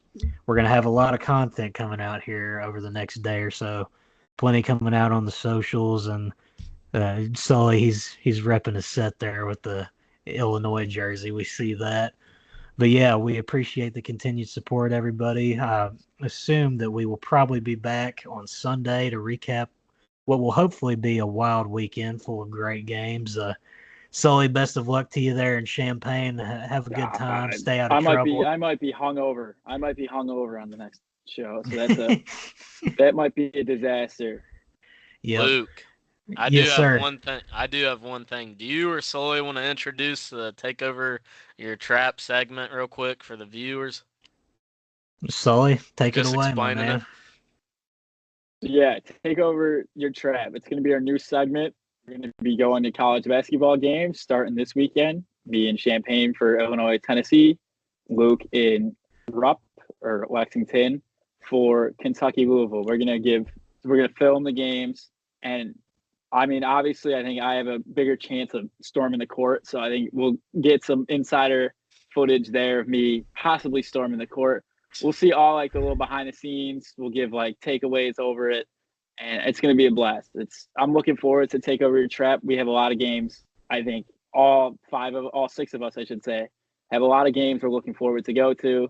We can't give too many specifics there because that just gives everything away. But we're looking forward to go to a lot of games, film what's going on inside of the game, give our takeaways, which is one of my favorite things of college basketball, giving your takeaways. Absolutely, yeah. I mean, I think everybody can kind of guess, based off just watching me on this podcast, the games that I'm going to be at for the majority of the Take Over Your Trap season. But yeah, looking forward to it. It's going to be a great environment, and we're up tomorrow. Hold on, I got a question. One question. Mm. Did my next episode of Take Over Your Trap be on New Year's Day for DePaul and UConn? Be an enemy territory for the Hurley Goons? I mean, if you like torturing yourself watching DePaul basketball, go for it. Hey, shout out Chris Holtman, making it the comeback of DePaul basketball is real. Have Chris faith. Holtman. That's an insane pull in the coaching lore there, Chris Holtman. It's a Kentucky coach. If things trended well for him at Ohio State, he could have been the next guy after Calipari. Unfortunately, it didn't go well for him at Ohio State. No, it went very, very poorly. But yeah, Take Over Your Trap. We're looking forward to that. We're going to get our flight agents going here and have Blake on a red eye to New York City for that game, like I mentioned a little bit earlier. I wish we could pull that off. We're gonna pull that off someday as the views and the following keep growing. We appreciate all the support. If you haven't already, go follow us on Instagram, TikTok, Twitter. Look up the Full Court Trap Pod. You'll find us.